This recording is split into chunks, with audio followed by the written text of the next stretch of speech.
People are tired. People are tired of the status quo. People are tired of the pro-establishment people. They haven't, they are not delivering on what they call a dividend of democracy. You remember before now, there was an election in South Africa. What happened? ANC almost lost in France, in Germany, in India. Things are taking on a new form that people should also look at. This channel not only feed your eyes with good movies, we also bring you the hottest and the newest trend around the globe. My darlings, sit tight and enjoy this one. Well, we begin tonight with Donald Trump, who, as you know, has scored a stunning victory in the US election. But what's he likely to do with it? Well, we've only got his words to go on. His second term, he says, will be a little bit nasty at times, and maybe at the beginning in particular. He will, he says, introduce the largest deportation program for illegal immigrants in American history.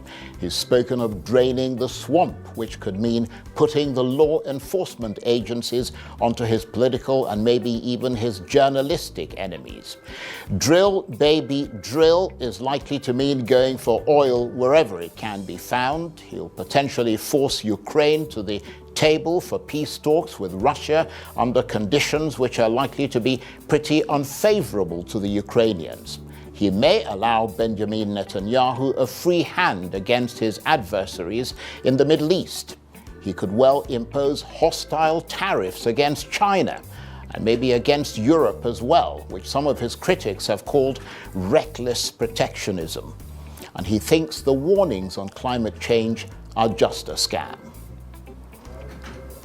Well, let's get the perspectives of our guest analysts on this and the other news and issues of the week. And I'm suitably delighted to say that I'm joined now in the studio by the current affairs analyst and dean of the School of Postgraduate Studies at Bayes University, Abuja, Professor Abiodun Adeniyi, and by Arise News analyst and former chairman of the editorial board of Daily Trust newspaper, Mahmood Jega. And from our off-site studio, I'm also joined by the global security and governance analyst, Paul Ejime. Gentlemen, thank you very much indeed for joining us. Let me start with you, Professor Abiodun. This has been a disturbing campaign in many ways, marked by violence and deep anger, inconsistencies, lying. As you followed the twists and turns of this election, what did you take away from it? Yeah, very interesting, no doubt. Typical of America's election, the most powerful military in the world, the most prosperous economy in the world, irrespective of the rise of China.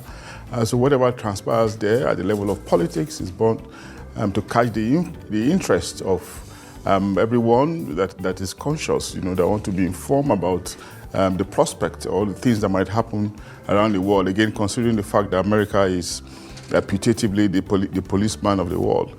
But yes, again, it's a reminder of the fact that, politics, like Aristotle told us ages ago, it's not about rationality, it's not about morality, not about ethics, because if all those all those values were to come into place, you would not be expecting Donald Trump to win. But again, he has won. And ironically, again, you will say, okay, he's probably won again as a counter, to countermand, some other projections or some other affairs that will see snowballing with the Democrats in terms of the ultra freedom. They were somewhat bringing America and maybe to a larger extent the rest of the world to begin to think about some kind of freedom that we never thought about before. But he has emerged again to counter all that. On the other hand, you will say, okay, he too is not quite ethical, considering all the baggage around him, conviction as a felon and all the controversies, the kind of things he says and all of that. But it's America, it is for America's people to decide. They have decided, they have chosen him.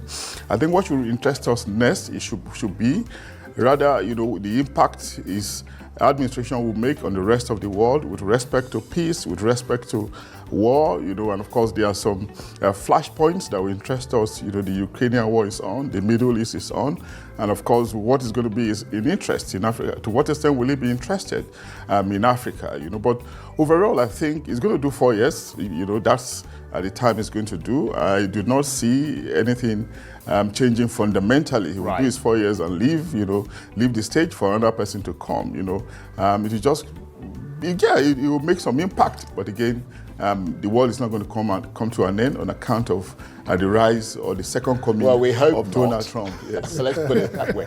But let me come to you, Mahmoud Jega. And this campaign has been historic in a number of ways, not least of which is the fact that the incumbent president, Joe Biden, who was running for re-election, was forced to abandon his presidential bid. Then you bring in the fact that the Republican candidate, Donald Trump, who was convicted of felonies earlier in the year, was running to regain the office he lost. And all of this had no modern precedent, especially when you add 2 assassination attempts. Honestly, I have been following American elections since 1976 as a secondary school junior student. That time, mostly in Time magazine. We didn't have CNN and things like that. And there, as you said, never really was an election like this. I mean, I can't remember any person, as Prof said, with so much personal and political baggage. 34 criminal convictions, sex scandals, outrageous talk, and most of the world, it's just that American society has changed fundamentally, because even 20 years ago, anybody who did 1/10 of what Donald Trump did will get nowhere near the White House. I mean, in 1988, I remember Senator Gary Hart, the Miami Herald published a picture of him on holiday in the Caribbean with a girl sitting on his lap. Bimini. That was the end of his presidential. The slogan became, "Would you like to go to Bimini?" Exactly. I remember that. Exactly, that kind of thing. But most of the world, I'm sure, was shocked and appalled by the return. I think the only places probably where there was some happiness would be maybe the Prime Minister of Israel, the President of Russia, and possibly the President of North Korea. These are the only 3 people I can think of who are probably happy. But all the NATO countries, most of Western Europe, the whole of Latin America, and most of the Middle East and Asia, not to mention Africa, was shocked and appalled. What he does inside the United States is the concern of the Americans who voted him in, but we are concerned about the impact that he will have on the rest of the world. And the American president is actually more powerful and more impactful abroad than he is within the country. At least the United States, they have some strong institutions, judicial and others, that can stop some excesses. But it is abroad where he has this 2 million man army with all kinds of, and as you said, we hope he doesn't bring the world to an end with the 17,000 nuclear missiles at his disposal. But how he handles the 2 ongoing wars. Although during his first term, he bragged that he was anti-war, that during his 4 years he did not involve the United States in any war, which is good. But this time there are at least two ongoing major wars, and how he handles them is very important. But we will stand to see, because some of the American analysts are saying that, look, the record of Donald Trump during his first term is that he does not do everything that he says he is going to do. Well, we hope that is the case. Yeah, certainly. And let me come to you, Paul Egime. Thank you for your patience. You're a little bit away from us, but I know that you are hearing the discussion, and we're looking forward to your active participation. Lots of drama, lots of division, lots of twists and turns in that American election. How much of it is the state of America in terms of where the economy is and where the politics is? And how much of it, as has been suggested here, is the involvement of Donald Trump as a very polarizing figure? Thank you, Charles, and dear Professor Solo, and then the viewers. They have laid the foundation. But one thing I wanted us to distill from here, if we wanted to know why Trump won and why, or what has won again, against all odds, and why those who thought he wouldn't win, are disappointed. Trump is a disruptor. And one thing we should also get from the American election is the trajectory that democracy is going. Democracy will surprise us and continues to surprise us. It is now beginning to show itself as a big man, personalized kind of thing that you can, when you capture. Because what has happened, Trump is unfiltered, very brash, and then says this as it is, and that is the typical American. But nobody in public, before the camera, they put up a very good face, but in themselves, what is happening is that the Caucasians feel that they are losing it. And Trump is the one telling them, I am here for you. I can do it for you. And look at what played at this election. Economy, immigration, and then the fact that he's saying, listen, they want to take, some people are eating our pets and our dogs, and we don't want them here. These governments of Biden and Kamala, they are, shipping them here to take your jobs. And there will be no security. Economy will suffer. And these Americans bought into that. So this is somebody who wears as a badge of honor something that ought to, make people be ashamed or even end up in jail like the professors are saying. So why did it happen? Trump wants to, and in so many places, people are tired. People are tired of the status quo. People are tired of the pro-establishment people. They haven't, they are not delivering on what they call a dividend of democracy. You remember before now, there was an election in South Africa. What happened? ANC almost lost in France, in Germany, in India. Things are taking on a new form that people should also look at, and not just think that democracy is about political party and in fact, there is no Republicans. Some people will say Trump is synonymous with, or he has taken over the Republican Party. And you see that there are many people who were against him. He managed to appeal to some of them. The vice president was somebody who said all nasty things about Trump, but he's back. Now he's one of the people campaigning for him. So he has something that political analysts, students of political science will have to study and to know what is happening to democracy across the world, because democracy is now unraveling, and then it requires those who are governing. Even in Nigeria, we should also look at it. Can I also tell you something? That Trump is, he believes in bilateral, system instead of multilateral.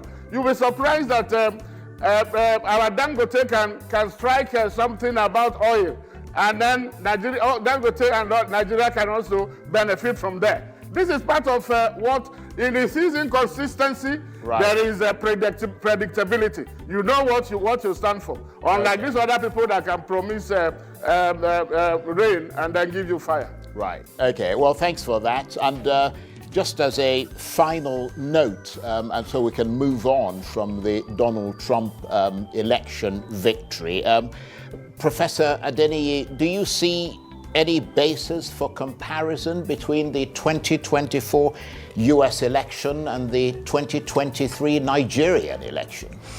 Plenty of them, really, Charles. We were happy at the seamlessness, quite heartening to see the openness, and even as we are talking, I'm not aware that the election result has been officially declared, but of course we know who won the election after all. In fact, by the time this, I think towards the end of the day of the election, we're already sure of who was going to win. And of course, there are no regulations with respect to asking sections of institutions not to declare the results. And of course, we forget about the idiosyncrasy of Trump. We didn't see much complaint around rigging, around resort to court, the kind of things that we unfortunately see around us. No record of violence. Lots of comparison, and of course, so much for us to learn from how Americans' election actually transpires. Right. And of course, we're also happy. I read some reports that INEC officials were also there for monitoring reasons.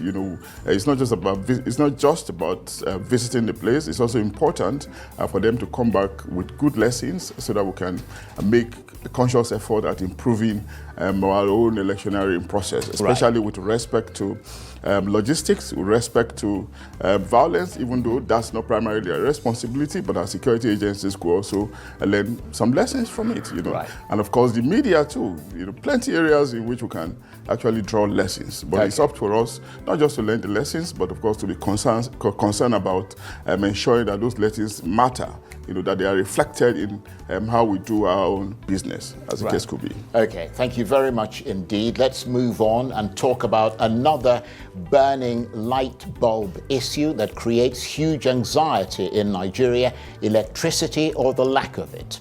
In a country blighted by decades of power cuts, the collapse of the national grid has become the rule rather than the exception. 10 times it has crashed this year, the latest just 24 hours ago, and the government seemingly unable to shed light, in a manner of speaking, on that very rather dark subject of Nigeria's power pinch. So could the country's electricity crunch be about to get much worse? Well, let me come to you, Mahmood Jega.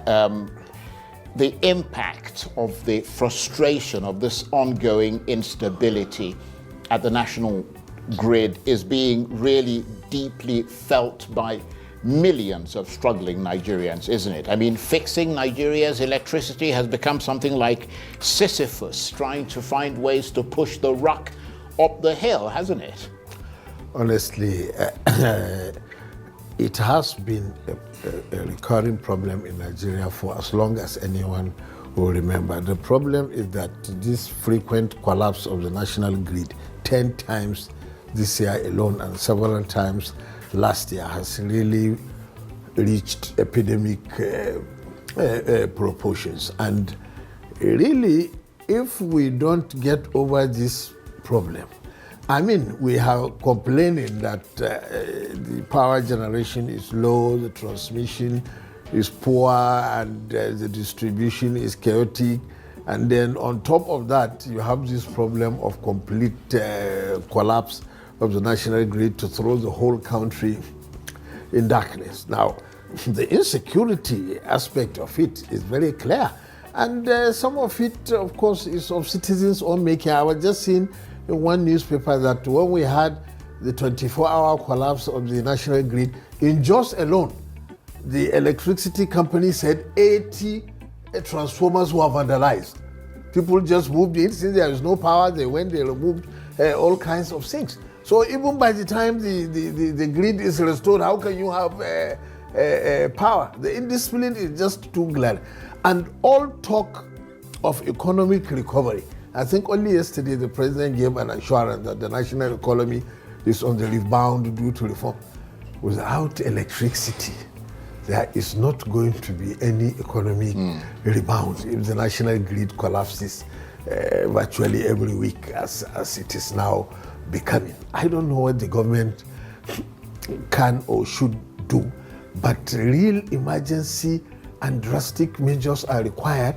I remember writing 15 years ago that, half jokingly, that why don't we go to Ukraine before they entered this war and hire a floating power station of 10,000 megawatts, which they have standing off the Antarctic coast. Bring it to Lagos, connect it to the national grid. We have 10,000 megawatts, to start with before you now sit down and plan how to solve the problem on a permanent basis. That is what we call emergency measures. I don't know whether it is technically feasible, but I think they should consider it. Yes, that's. I think at this point, most Nigerians would agree with you. It's desperate circumstances call for desperate measures, and Paul Ejime in our off-site studio last year.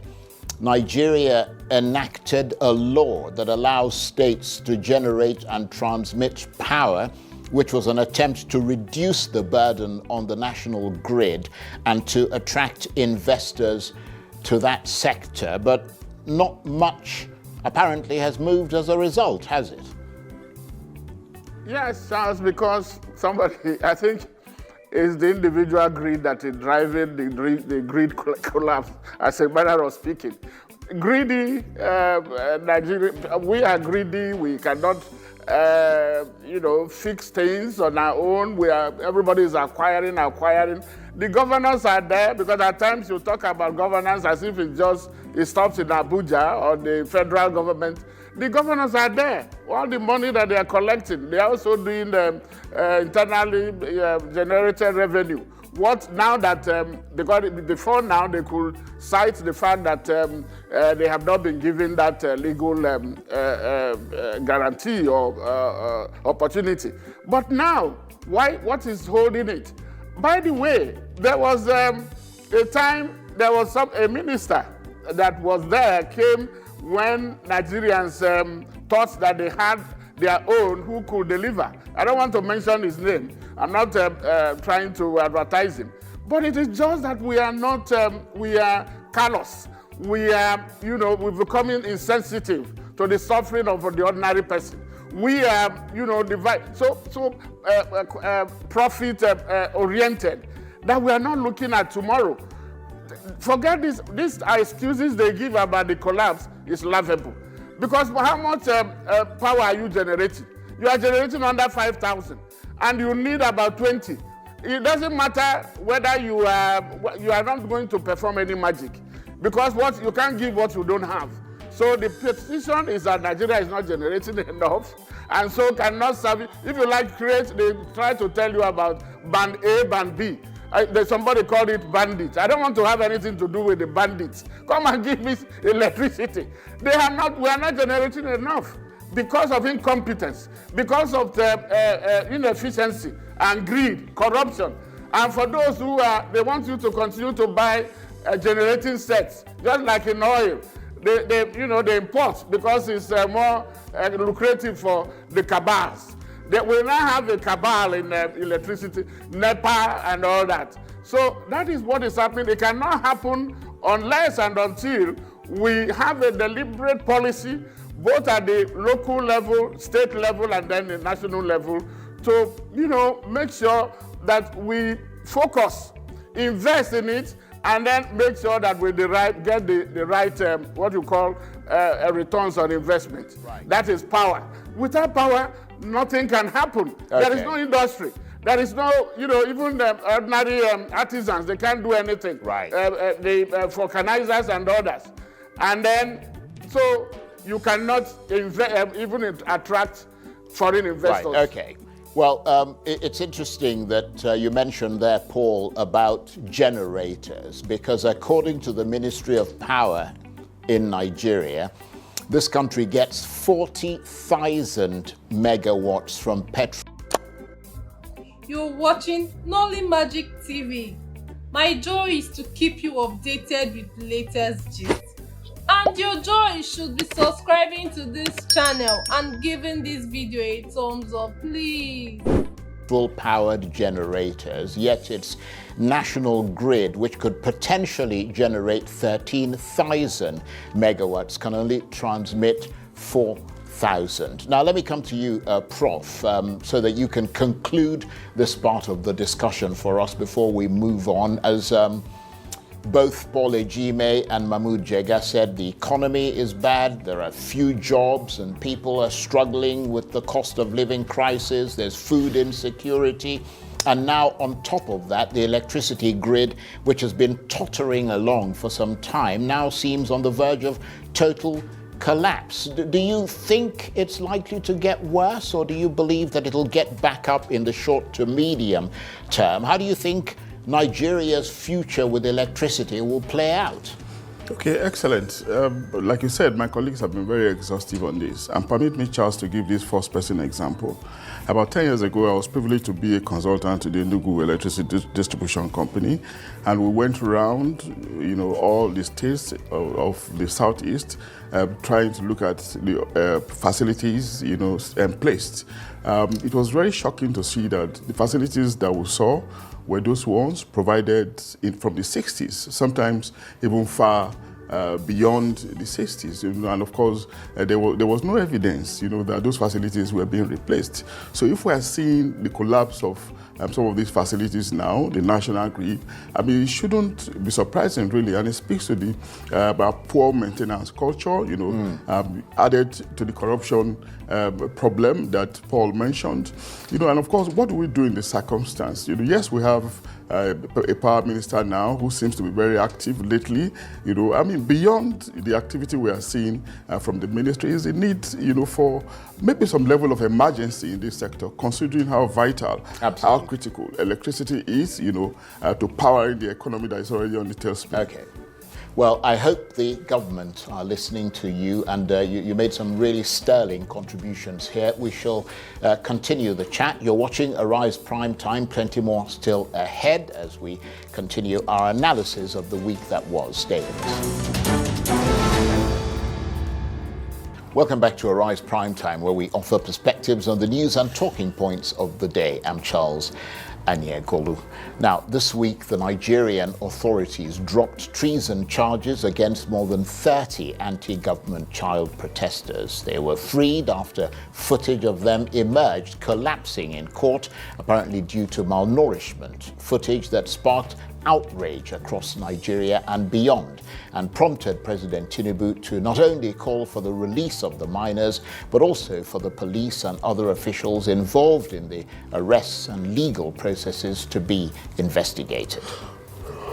Well, let's continue our chat with our guest analysts on this and the other key stories of the week. And still with me, the current affairs analyst and dean of the School of Postgraduate Studies at Bayes University, Abuja, Professor Abiodun Adeniyi, Arise News analyst and former chairman of the editorial board of Daily Trust newspaper, Mahmood Jege, and with me from our off-site studio, the global security and governance analyst, Paul Ejime. Gentlemen, thank you very much indeed for staying with us. Let me come to you, Mahmood.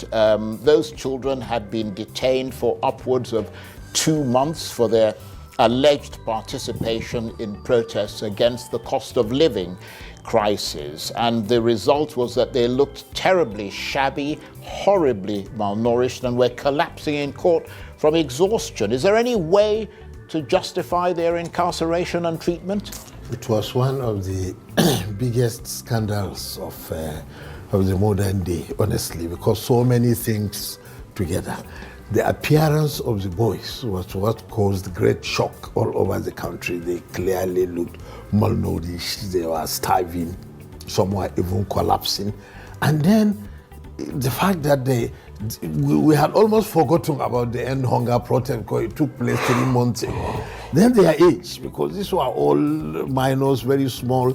As one son said, they should have been charged to a magistrate court for mischief and destruction of property and would have gotten a few months in prison. Then there was the nature of the charge. You take these small starving children and you say terrorism and treason.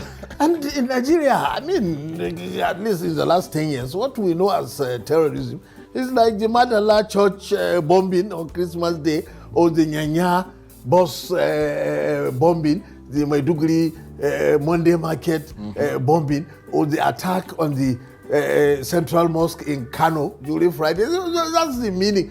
But you really devalue the meaning of terrorism when you say children that climbed poles and wrecked traffic light. That's terrorism. And treason, for goodness sake. The last time we heard about treasonable felony was during the military era. Anytime someone tried to overthrow the military governments and they capture him, they say treason. Even that time the media was questioning it. They said, no, but this is an offense against you, not against the whole country. But for goodness sake, the end hunger protest, which the government itself kept saying that citizens have the right to protest, although they should do so peacefully and in an orderly manner. How could that constitute treason when most of the country sympathized? Even if most people didn't participate, they sympathized because they were protesting the cost of living. So those two charges, and then the statements by the police and the other officials were also very shocking. Like the Inspector General spokesman who said the collapsing in the court was stage managed. How can you say it was stage managed when we could all see that children were funny? So many things came together to make it really a terrible scandal, and we hope we have seen the end of it.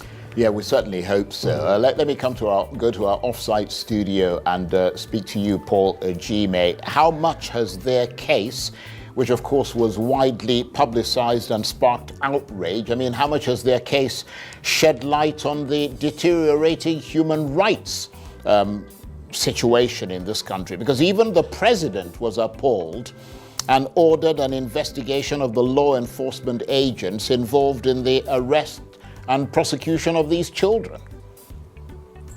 Yes, Charles, if there was any iota of or scintilla of thread of doubts about where Nigeria is headed as far as human rights and rule of law is concerned, do you know that these children were brought out because some activists had gone to court because they said that they were missing. So they now ordered that they should be brought. That was why they brought them in court. Otherwise, they would have just languished there and died. And then you look at and you ask look at the irony. The correctional centers. You change them from prison, from jail. You call them correctional. What are you correcting here, other than you are punishing and committing atrocities in this? Then you look at the police. Then you look at the lawyers that are representing government. Then you look at the judge that even adjourned the case before the president, in his magnanimity, now said, listen, these are parents. Will you allow such a thing to happen to your child? Treason, for what? Some of them were waving Russian flags and so on, and so what? Are people not waving American and other flags when they are jubilating? Oh my goodness! So this is nauseating, Charles. And I hope that those who are behind that, look at them. They are looking as if they are handling, hardened criminals. Look at children, scampering to get granite and water, and yet you tell me that you are trying them for treason. For God's sake, please. I think there has to be some lesson here. There have to be some people will have to pay for it. That is because there's no consequence for bad behavior in Nigeria, and that is why corruption and these other bad behavior continue. There has to be a lesson drawn from why would you allow this? Even in law, it is there written. There are certain age of people that you do not remand, take them to, because what are you are even trying to radicalize them. You put them in prison with hardened criminals. What will they become when they come out? So it is really, this is one area where you think that, I'm short of words, but let government, I hope this is not, it does not stop at just his order, because that is what happens in our climb. He gives this order, these children are released, and that is the end of the case. We now move on. We shouldn't move on. We should please investigate this and let there be punishment for this kind of bad behavior. Thank you very much. Thank you, Mr. Egime. And Professor Adeniyi, of course, beyond all that, Amnesty International described the whole detention saga as one of the deadliest attempts to suppress freedom of assembly so far. Does this speak to a high-handed approach against protesters who are rightfully demanding better governance in Nigeria, beyond the particular situation of these minors? Well, first, Charles, before I go direct to your question, I think it's actually, like Paul said, that there are lessons for us to take from here.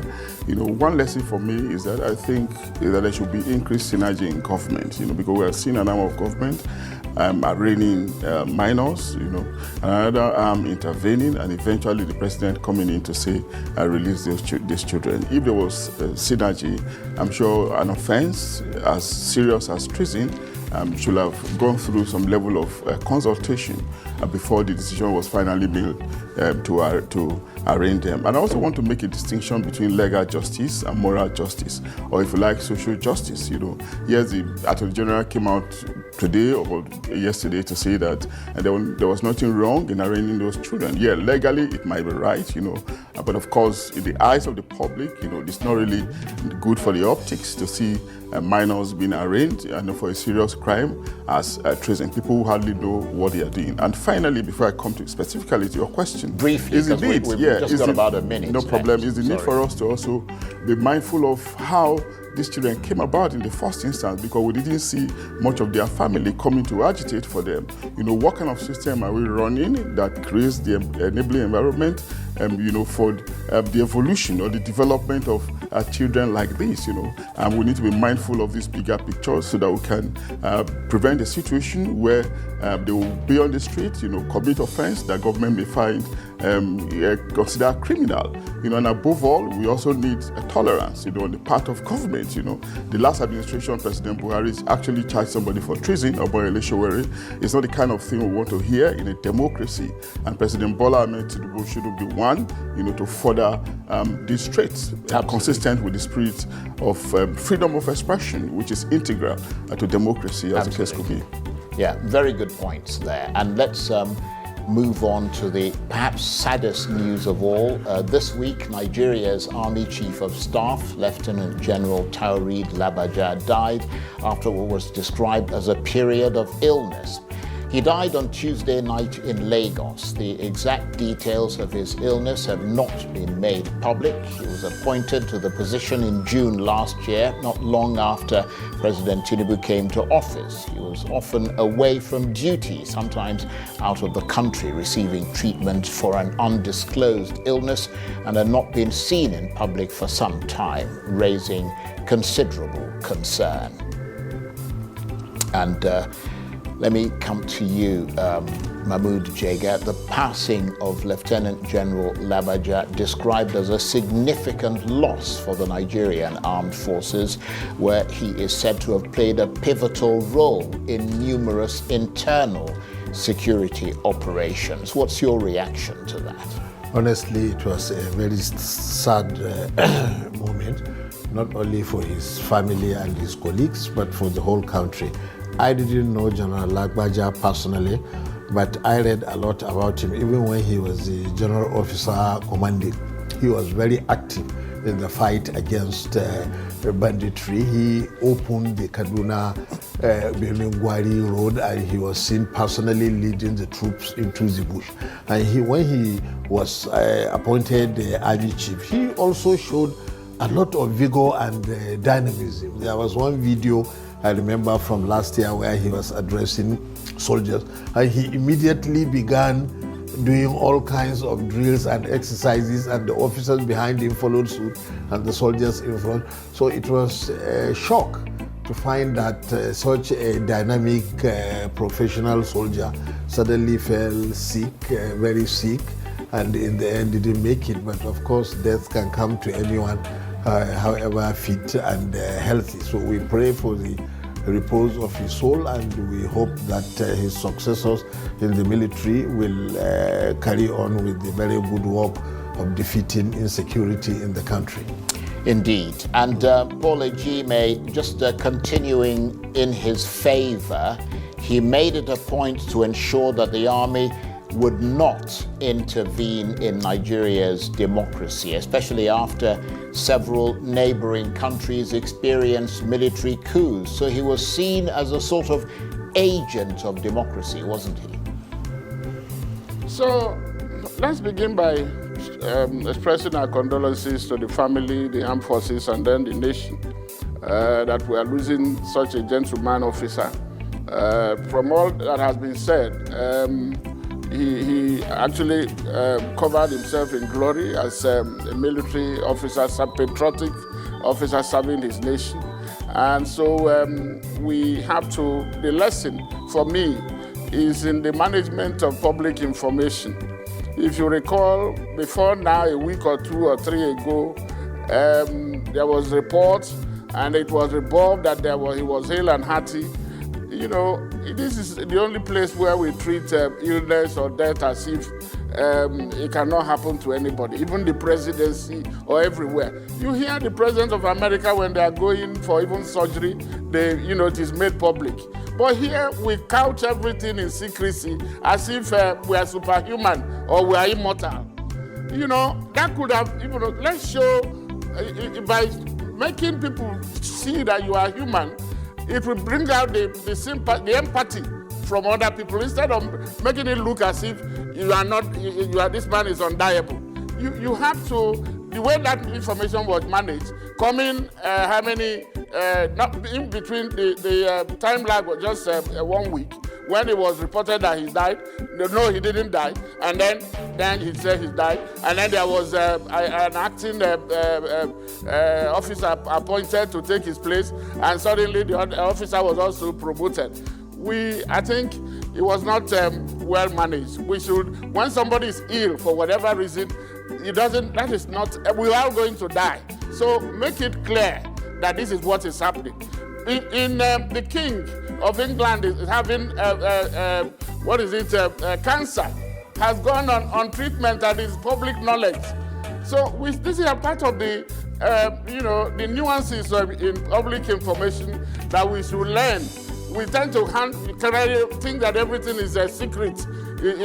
No. Government is public, it's for the public. People put you in power. They ought to know what is happening. It doesn't change anything because we can't tell when anybody is going to die. But that for me is where we need to draw some lessons. And again, our condolences to the family and the army. Indeed, and Professor Adeniyi, of course, during his short tenure, at some points, Nigeria suddenly saw an increase in attacks by Boko Haram, as well as incidents of kidnapping across the country. Do you think his frequent absence as a result of illness had to do with it? No, I don't think so. It could be one of many things, and of course the CDS was very, very active while he was away, And at some point we were actually wondering, when we were not seeing him until we started seeing snippets of information, that something was amiss, But like my colleagues have said, death is a necessary end that will come, and when it will come, like Shakespeare told us about 500 years ago, every human being will all go at the appointed time, and the only thing that will not go is the legacy that every human being leaves behind, And of course, General Lagbaja left a legacy of service, a legacy of dedication, and of course, those legacies will definitely outlive him. But the other important thing to highlight is the need for us not to introduce superstition into government, where you want to hide information, imagining that somebody it does not mean well for you, or for one reason or the other. If superstition can thrive at the micro unit family level, it shouldn't be elevated to the governance level, where information is supposed to thrive, because information is the oxygen of good governance. And when we are continuously denied of this, even in the case of ill health of a significant public official, like the Army Chief of Staff, it's really unfortunate, But we understand that, these things come as a result of fear, but those fears are things that shouldn't be found at the level of governance if we are to engender good governance, as the case could be. Thank you, Prof. Those were good words. And on a final note, let me come to you, Mahmood Jega, because you had raised the fact that he was an active soldier. I understand that under former President Buhari, he masterminded an onslaught on the insurgency in the north, personally leading a task force himself near Maiduguri in an area badly hit by the Boko Haram insurgency. So he was not an armchair general, was he? No, he wasn't by any means. He was a real operations man, very dynamic. We saw many, even though I didn't see him personally, but there are lots of videos, even right now on the net, which showed the nature of the leadership that he provided in the army at various levels. So it was a real sad loss. But as my colleague said, probably the most unfortunate part of the whole saga was the information management. Even the government statement 2 nights ago or 3 saying that he died in Lagos on Tuesday night.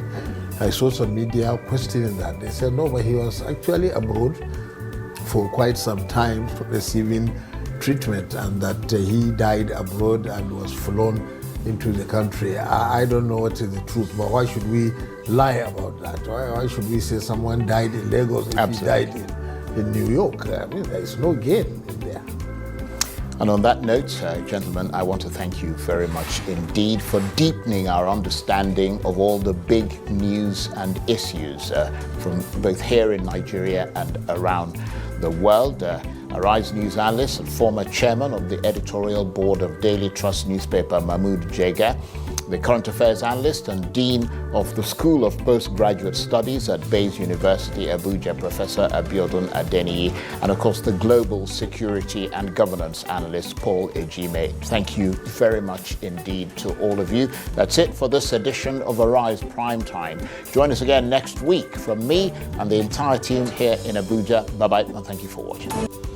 Thank you for having stayed to the end of this video. You made me really happy. One more thing, click on the notification bell so anytime I